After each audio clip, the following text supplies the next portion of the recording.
40,000. That's how many people watched Unrivaled's opening night. Compare that to Caitlin Clark's playoff games that drew over 3 million viewers. Yet Napheesa Collier had the audacity to go on live TV and claim her league has figured out sustainable women's basketball while the WNBA hasn't. The math doesn't add up, the ratings don't support it, and fans aren't buying what she's selling. These numbers tell the real story about who's driving women's basketball forward. While Collier throws stones at WNBA leadership and saying they don't need stars like Caitlin Clark, her own league is hemorrhaging viewers faster than you can say conflict of interest. Do you think Unrivaled will fold soon? Let us know down in the comments below. Make no mistake, these ratings are trash. Without even having to see the overall viewers. The 18 to 49 lets me know, I've been doing this long enough, lets me know, oh, these ratings are dog shit. Unrivaled walked into this season with big promises. The league marketed itself as the future of women's basketball with its fast-paced 3-on-3 format and roster of established stars. Collier and her partners talked about creating something the WNBA couldn't deliver. They positioned their league as the next evolution of the game. The marketing pushed hard on star power and competitive play that would capture audiences, even if the biggest stars in the game, such as Caitlin Clark, decided it was not worth her time. Then the numbers just dropped. Opening night brought in 40,000 viewers in the key demographic. That's not a typo. 40,000 people tuned in to watch what was supposed to be revolutionary basketball. You can almost hear the collective gulp from investors who poured money into this venture. The viewership fell so far short of expectations that it became impossible to ignore. In this Breeze Phantom game on TNT, a .04. And guys, in case you're wondering what this is, that's 40,000 people, that's 30,000, that's 20,000. In the 18 to 49 ad demographic. So when they go to give media rights contracts for leagues, they look at this because this is the number, this is the criteria that advertisers are going to pay for. They believe the most money spent is from people that are 18 years old to 49 years old. All right. So these numbers are bad. Let's talk about what real star power looks like. Caitlin Clark's games during her rookie and sophomore seasons consistently pulled over 2 million viewers. Some games hit 3 million. Regular season Indiana Fever games featuring Clark were drawing audiences that dwarfed Unrivaled's debut by massive margins. Clark brought mainstream attention that translated into actual eyeballs on screens. The contrast becomes even more stark when you dig deeper into the metrics. Social media engagement around Clark's games generated millions of interactions. ESPN dedicated significant coverage to her performances. Sports talk shows built entire segments around her impact on the league. Meanwhile, Unrivaled struggles to generate meaningful buzz outside of basketball insider circles. So Napheesa Collier, during the Owls game, I believe she's still on the Lunar Owls, she talked to the broadcast about Unrivaled and gloated about what we're doing over here at Unrivaled. Oh yeah, sustainability. Oh really now? Okay. We have a roasting session on our hands, folks, and I didn't do the roasting, but Napheesa Collier, she's getting dragged through the mud with what she said yesterday. She's getting crushed online. Clark's influence extended beyond just game viewership. Her jersey sales broke WNBA records. Fever ticket prices soared throughout her campaign. Arena attendance jumped significantly whenever her team came to town. The ripple effect touched every aspect of women's basketball economics. Sponsors took notice and started writing bigger checks. Unrivaled struggles become more concerning when you consider the financial backing behind the league. This isn't some garage startup operation.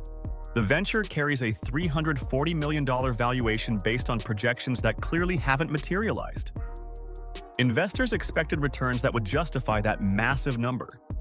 Instead, they're watching viewership numbers that wouldn't impress a high school basketball coach. Number one, there was no social media buzz. There was no buzz for this coming back at all. Number two, where's your stars at in this league?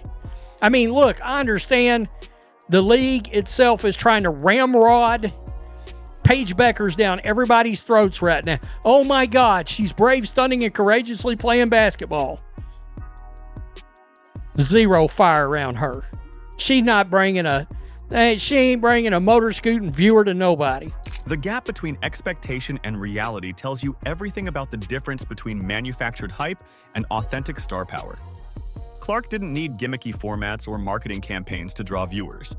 Her gameplay spoke for itself. Fans tuned in because they wanted to see what she would do next.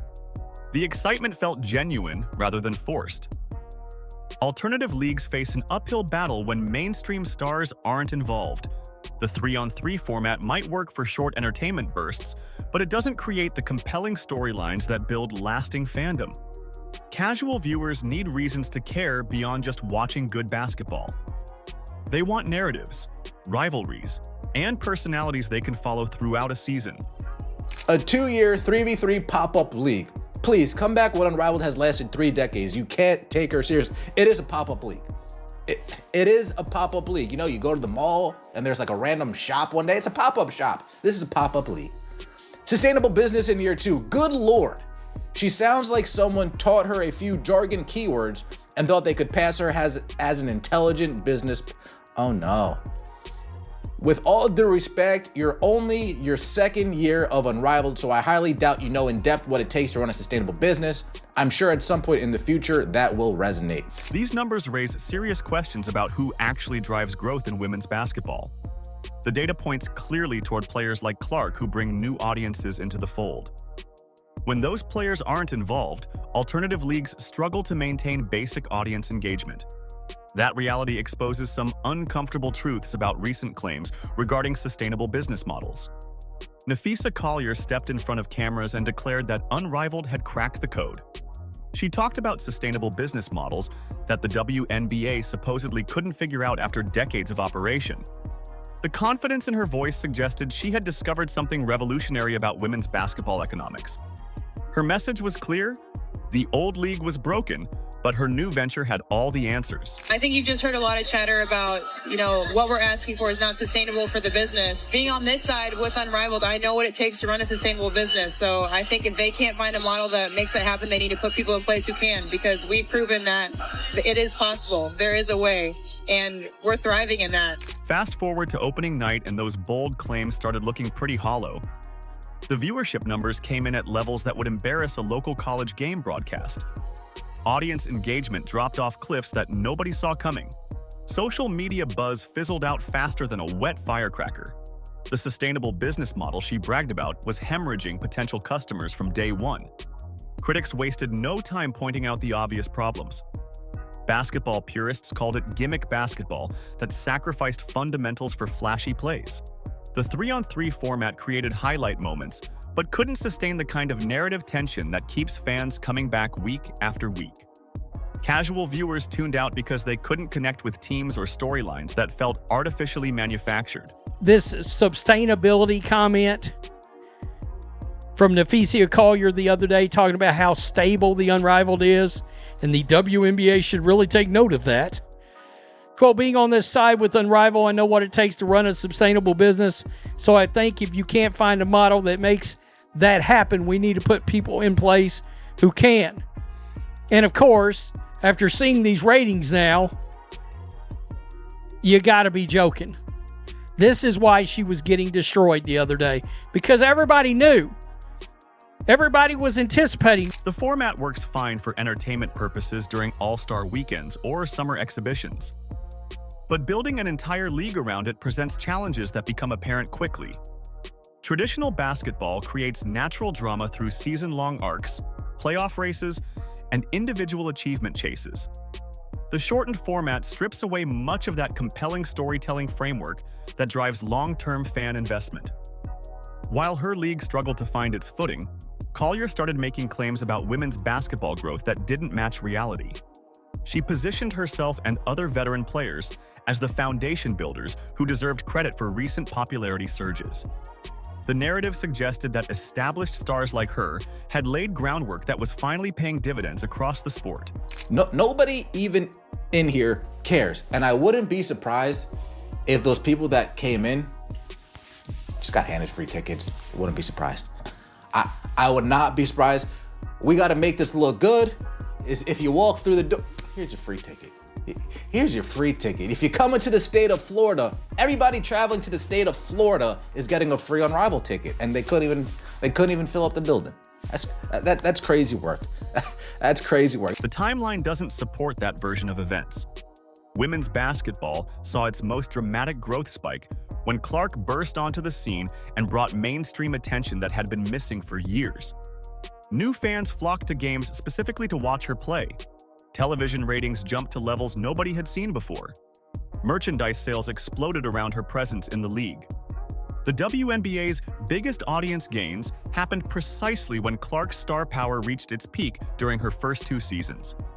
Those weren't gradual increases built on existing foundations.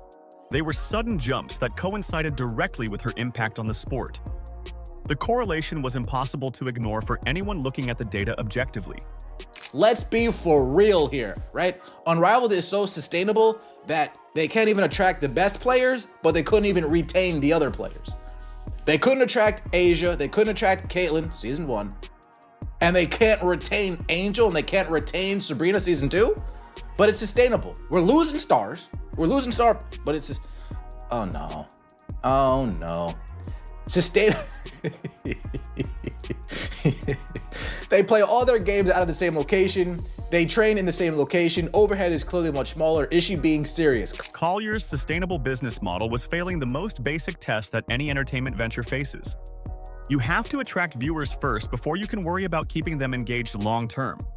Her league couldn't even clear that initial hurdle despite all the marketing hype and financial backing behind the launch. The disconnect between her confident predictions and actual performance reveals how far removed she had become from understanding what fans actually want. Success requires more than just good basketball players and innovative formats.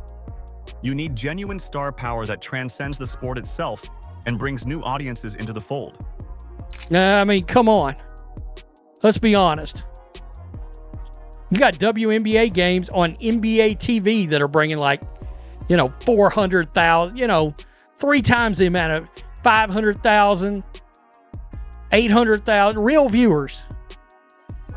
And some could argue, even at that, that's not great. So that's why this comment, I made a video on this. We won't go through it again, but Napheesa Collier got destroyed over these comments.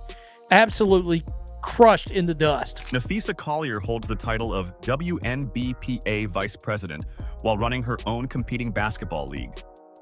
That dual role creates problems that go way beyond simple conflicts of interest. She sits at the negotiating table supposedly fighting for all WNBA players while simultaneously promoting a business venture that directly competes with their employer. The ethical implications become impossible to ignore when you see how she handles these competing loyalties. Her responsibilities as vice president include representing every player's interest during crucial contract negotiations. The WNBPA expects her to advocate for better working conditions, higher salaries, and improved revenue-sharing arrangements with league management. Players trust her to put their collective welfare ahead of personal considerations when making decisions that affect hundreds of careers. Instead of maintaining that professional distance, Collier went on television and declared that the WNBA has the worst leadership in the world. She made these statements while actively promoting her own league as the superior alternative. The timing wasn't accidental or poorly planned. These comments came during active CBA negotiations when the WNBPA needed unified messaging and strong advocacy. Unbelievable. Absolutely unbelievable. How entitled can you be? How ignorant do you have to be to go on national television and brag about a business that is losing money? Not only are you bragging about an unprofitable business, you're also telling the commissioner of another unprofitable business how to lose more money. Her public criticism focused on business model failures and leadership incompetence within the WNBA structure. She argued that Unrivaled had proven sustainable approaches work while the established league continued making the same mistakes. Every attack on WNBA leadership served dual purposes. undermining the league she was supposed to support while building credibility for her competing venture. The CBA negotiations happening during this period involved crucial revenue-sharing discussions that could impact player salaries for years to come. League management was already skeptical about player demands for larger pieces of growing television and sponsorship revenues. Having their own vice president publicly questioning leadership competence weakened the WNBPA's bargaining position significantly. Collier's attacks on league management made it harder for other player representatives to maintain credible negotiations. How do you demand better treatment from leaders you've just called the worst in professional sports? The mixed messaging created confusion about what players actually wanted from these talks. Like I have been telling you guys since Caitlin Clark came into the league, the success of Caitlin Clark came at the worst time for the WNBA, because her success, it gave the illusion that the entire WNBA was successful. Caitlin Clark gave the illusion that people are watching pretend basketball, when the reality is, people are watching Caitlin Clark. If you don't believe me, go ask Angel Reese. As a result, it gave already entitled WNBA players a massive boost to entitlement. The ethical problems extend beyond just negotiating tactics. Players who disagreed with her approach had limited options for challenging someone in such a powerful position. Younger players especially felt pressure to stay quiet rather than question leadership that controlled their union representation. The power dynamics made honest discussion about these conflicts nearly impossible. Revenue-sharing deals being negotiated during this time represented the WNBA's best opportunity to capitalize on recent growth and provide meaningful salary increases. The league needed unified player leadership to push for aggressive terms that reflected basketball's expanding popularity. Instead, internal conflicts and competing loyalties weakened their position.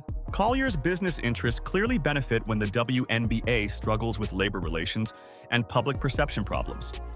Every criticism she makes of league leadership helps justify her alternative league's existence. Players watching these dynamics unfold recognize that her advocacy feels more like calculated business strategy than genuine representation.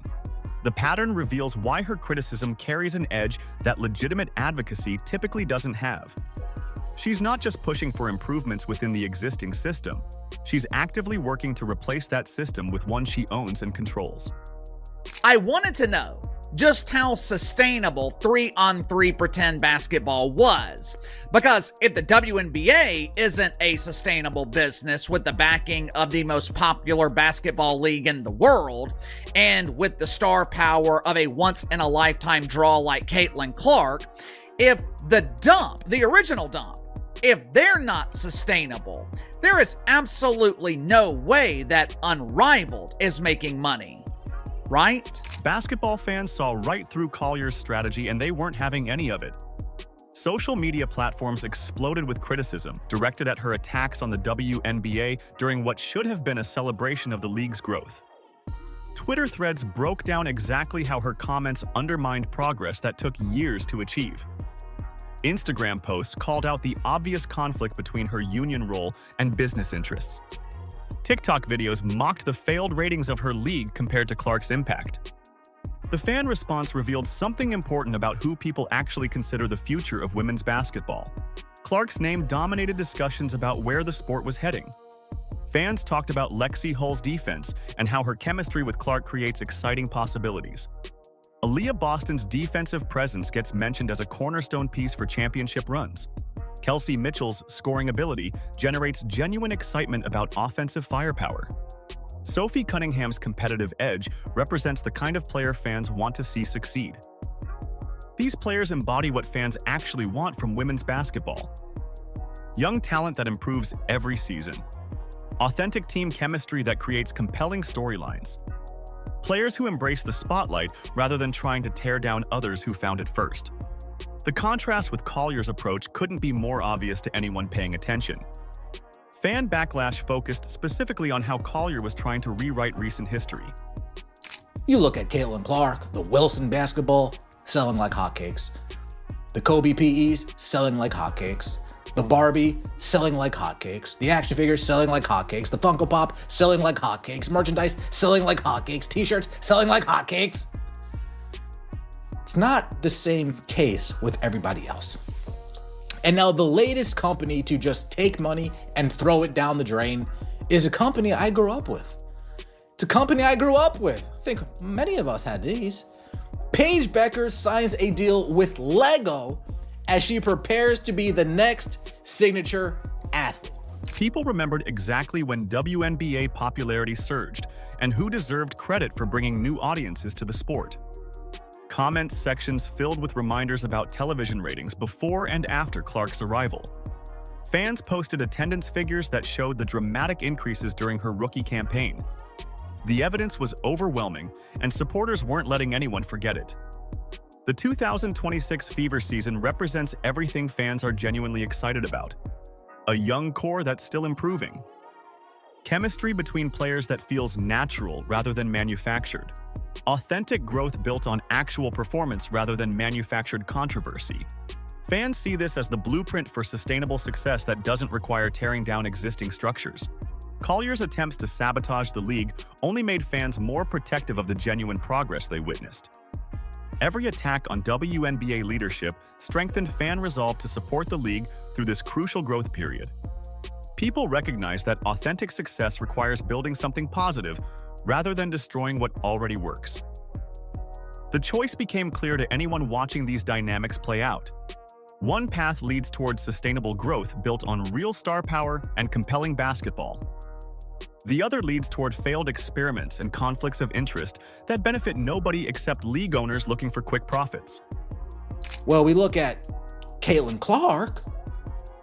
Her WNBA debut averaged 2.12 million viewers, and ESPN was smart. They said, I want that game. That game, that Caitlin Clark WNBA debut, I want that game on my platform. ESPN was looking at this season's 2025. Who's got their WNBA debut? Anybody that we want? No, nobody that we want's WNBA debut. We'll pass on that. But they saw Caitlin Clark and they said, oh no, we got to get in on that. 2.12 million viewers on ESPN. Fan loyalty gravitated toward players and teams focused on building the WNBA's future rather than trying to replace it with inferior alternatives. The backlash proved that authentic star power will always triumph over manufactured controversy. When fans choose sides, they pick substance over sabotage every single time. The math doesn't lie. 40,000 viewers versus 3 million viewers tells you everything about who drives women's basketball forward. Collier's conflict of interest destroyed her credibility, while her failed league proved that authentic star power beats manufactured controversy every time. The real future belongs to Caitlin Clark and the Fever core. They're building something genuine instead of tearing down what actually works. Hull, Boston, Mitchell, and Cunningham represent everything fans want from this sport. Real talent and authentic chemistry, and players who embrace growth rather than sabotage it. Fans chose their side already. They picked substance over sabotage. Do you think Unrivaled will fold soon? Let us know down in the comments below. Like, subscribe, and turn on all notifications so you never miss out. Click the video on the screen, and we will see you in the next one.